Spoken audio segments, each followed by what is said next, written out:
Alright, hello. So today I'm going to be making an update to my thumbnail tutorial that I did a few months ago, because recently I've been changing basically just a lot, mostly how I've made my thumbnails has changed more than anything, not necessarily what they look like. I think because it's a lot more efficient, I've decided that people deserve to know a better way to do it. And also, you don't have to follow this tutorial step by step. If you want to experiment, feel free to do so. That's 100% okay. But just one thing before we get into the video, please join my Discord server and like and subscribe, because I spent so much time making these, you would not believe it. And it means the world to me, so I'd really appreciate it if you did. Alright, so there are a few ways you could do this. I'm going to show both of them in this video. And the first one is you go into a game and you pick a map. Sometimes I just do random map. Obviously, it's up to you if you do random or pick one. And you need to make sure you have Linux's replay mod enabled, because otherwise you can't get the screenshots for your thumbnail. So it started, so you press P to start recording. Obviously you might have changed it to something else, but obviously by default it's P.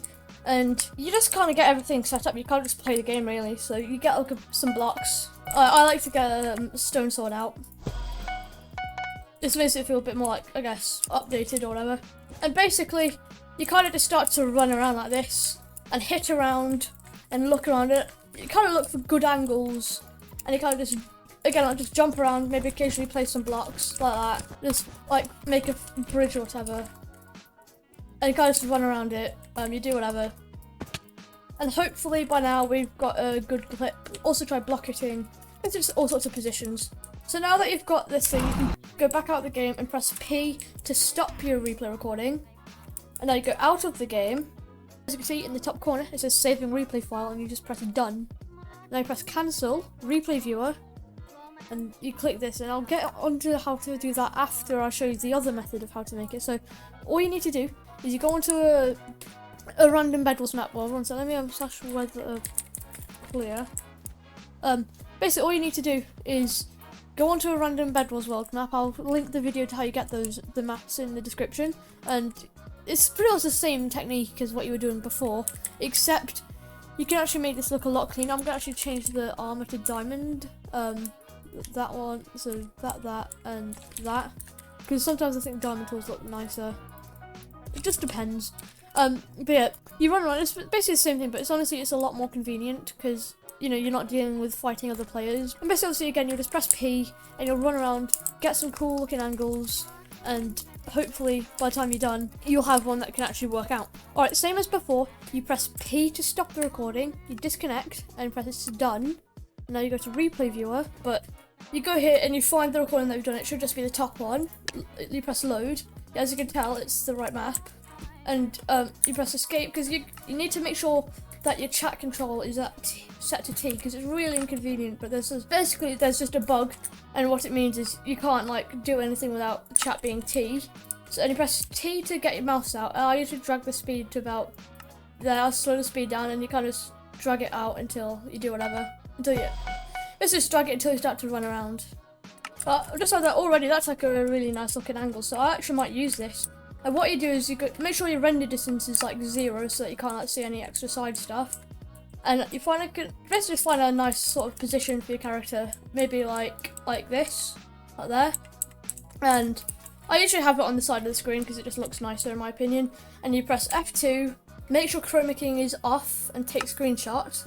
Press close, then you press B, and make sure to toggle yourself off and press take screenshot again. So that means you now have two things. So now you go to the bottom here, your two things here will appear. So you open them both up in paint.net, or just open them in general, whatever thing. It doesn't matter, because I don't use paint.net anymore. And once it's the right size, you need to make sure they're both set to 1280 by 12 by 720p, because for some reason or other 1080p bugs it out really badly. So image resize, maintain aspect ratios on 1280 by 720. And you do the same to here. Now what you need to go and do is you press Control A and then press Control and C. Now you open up Google and go to photopia.com, which will be linked down in the description. You go to new project, make sure it's 1280 by 720p. I'll title this thumbnail tutorial. And generally I name it because otherwise it'll save it as called new project, and you'll have like 100 new project files, so it's really, really annoying. You press Control A, and then you press delete, and then press Control and V to paste. And just so that you've got your image in, at least the first part of it. And what you need to do is you go down here where the pen tool is, and you click pen tool, press Control and plus, just to zoom in. You click and just anywhere really in the play, just on the corner, and start just clicking each time that there's a corner. And don't worry if it's not perfect. Don't make it like perfect on the line. You just need to drag it in a general direction. And it's better to have it a bit too far on the inside of the player than a bit too far on the outside, because otherwise it gets really weird, like glowing effect that you don't want yet. And obviously this red thing appears, which is quite annoying. So you can just press hide the layer, and as you can tell, I also don't really like that. It's a bit too. There we go. It's a bit too far down. So you just do this, and you kind of just trace it around.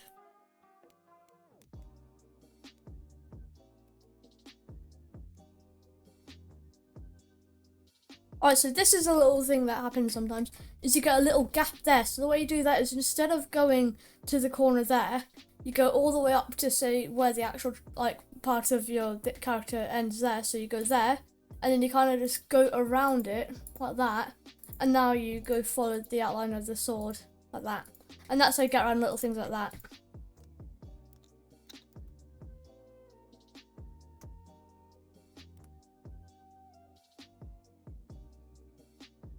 On the last click, you just click the last circle, and it will fully connect it. As you can tell, if I turn the layer back on, I've got a red outline over the player.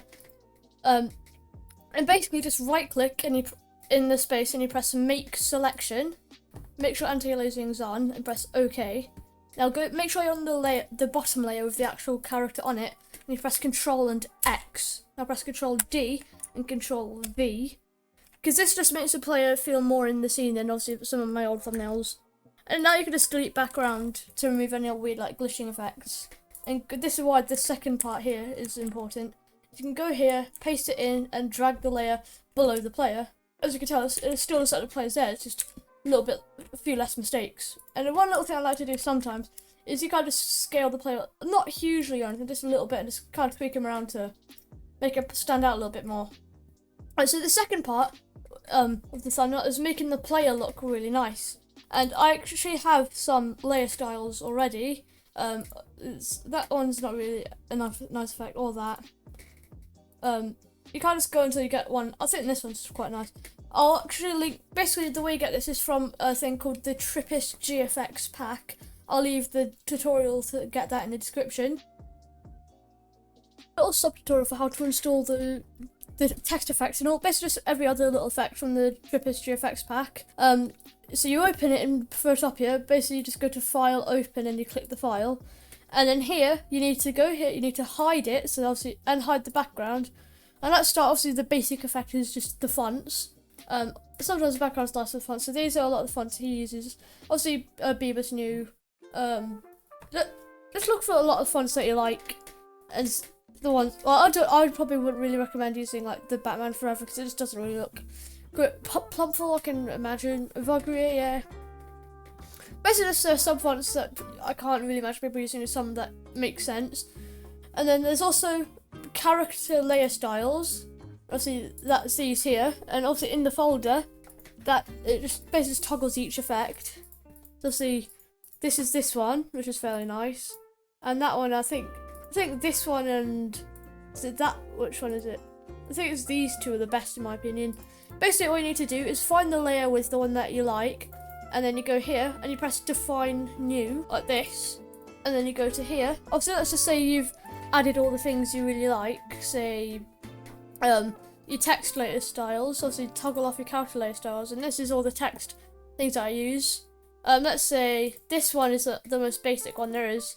You might want to put that one in, Define New, and obviously say, you just gotta find the ones that you think you're gonna use, go through them all, and then obviously once you've gone all your Define News, you go into here, you go into there, and you press load.asl.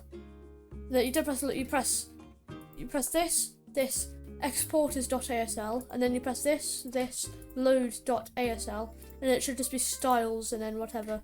It'll say this thing will appear at the top, so you press OK, And yeah, so each time you'll have all your layer styles that you saved into it. Make sure you go subscribe to Trippis. And here's a ton of cool like layer styles that work in Photoshop, Photopia.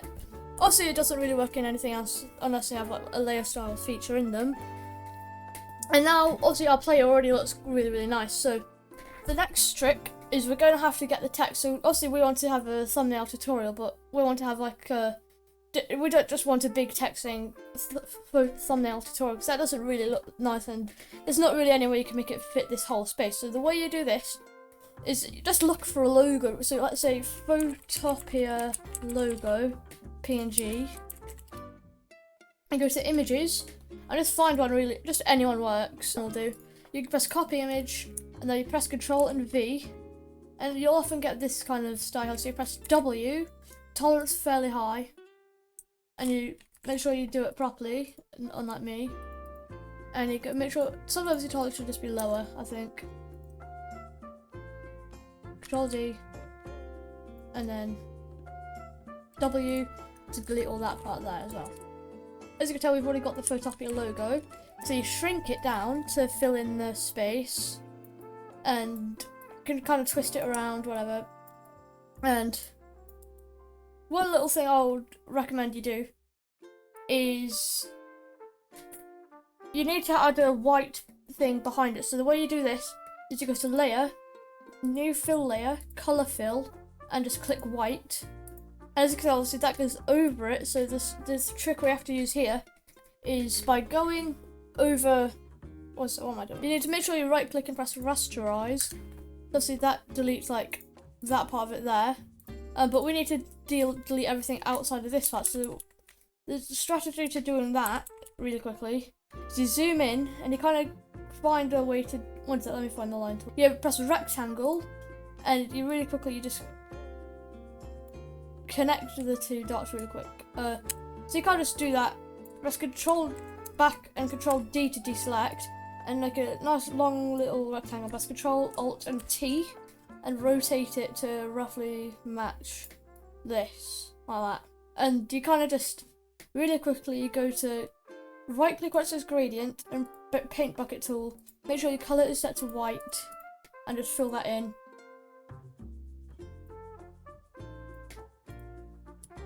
And just like that, you've got the Photopia logo pretty much more or less fully working. Obviously, if you could, it would be a good idea to get one that's already like this by default. But if it's not, that's how you get around it. So no, you don't flatten the image, and then you merge it down. Obviously now the Photopia logo is one thing, so you press Control Alt T, and you kind of just scale it around a little bit until you think until you decide it looks nice, really. So I think this looks nice. So you press Control and D, and now we just want to really quickly add a drop shadow to it. I turn the opacity up a little bit, and obviously just because the way the shadow and the play is going this way, you also want to make sure the shadow on this is going the same way. But now one other thing is sometimes it's also a nice idea to just rotate it really quick again, like that. So you got something that works out, and now you need some text, because otherwise the thumbnail just will be really boring. And you should have a bunch of fonts. Obviously what you need to do is usually press load font, and then wherever your fonts usually are stored, you go to them and load it in. And then that's obviously how you get it. Obviously there's ways to save the font itself, but I'm not. Basically you just need to have. You don't want to import the folder, you just want to import the TTF file or whatever the font download thing is. And now you find one that looks quite nice. So I'm going to try Bieber Sky. Not that Bieber Sky, that, because this is like the boldest one there is. Size, I have size about 250. And maybe like, say, like how. You can have like how, or you can have like, and this font is capitals no matter what. So that looks quite nice. Obviously you can change the fonts. I'll show you some fonts that I like. So this is Bebus, and obviously there's all the other ones. Then there's Luckiest Guy. You go to Luckiest Guy. This one's quite a nice one, I think, but I don't think it works because it's really big. The one that I use in most of my thumbnails is called Riffic 3. The link will be in the description to most of these fonts. And yeah, as you can tell, sometimes it's also a nice idea to have, I think, especially in some fonts more than others, you should have either all lowercase or all one, because sometimes, obviously it depends on what font you use, but it basically, it sort of Oh, sorry. It kind of looks ugly if there's a random capital, even if it's like correct grammar, so I wouldn't recommend. Anyway, so now to make the text look alright. Again, more text-based styles. This is one that turtilz has done that sometimes I use, but today I think I'm going to use this one. I think that was quite nice. And obviously, most of these are in the Trip History Effects pack, except for that one, which is in turtilz's little graphics pack. And I just press OK. As you can tell, we've got a nice, lovely looking yellow text. And now let's go and add some extra stuff to the thumbnail. First priority, let's make the player a little bit saturated. Just like that, as you can tell, it just adds a little bit more to him. And then let's saturate the background so it doesn't look blank.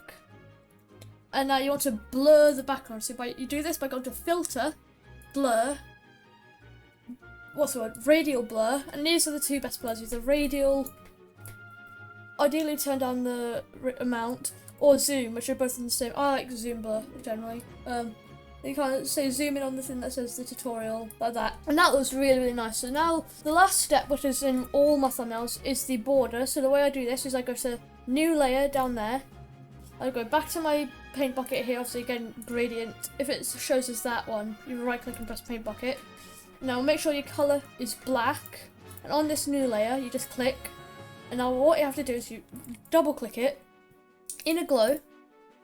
And you make sure that this is set to white, because otherwise it just looks absolutely horrible. Spread should be maximum, because that's how you get like the no blurring effect.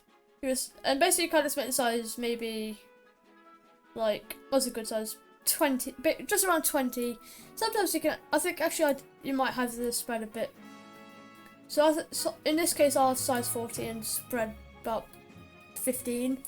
And then you go to blending options at the very top. And what you need to do is you go to where it says fill, you turn that all the way to 0, so that removes literally all the black stuff. And then you go to opacity here, and you kind of make it a bit fainter. And also blend mode overlay just gives it a nice looking effect. As you can tell, it's sort of different. But yeah, so now you flatten it, and this is your thumbnail. And then you go to File, Export As, and PNG. Scroll it out just to make sure you're happy with how it looks. I'm really, really happy with this. So you save it. As you can tell, thumbnail tutorial.png is saved. And that's how you make a thumbnail. Alright, thanks all so much for watching. Like and subscribe because I do spend so long on making these videos. Hopefully you enjoyed, and goodbye.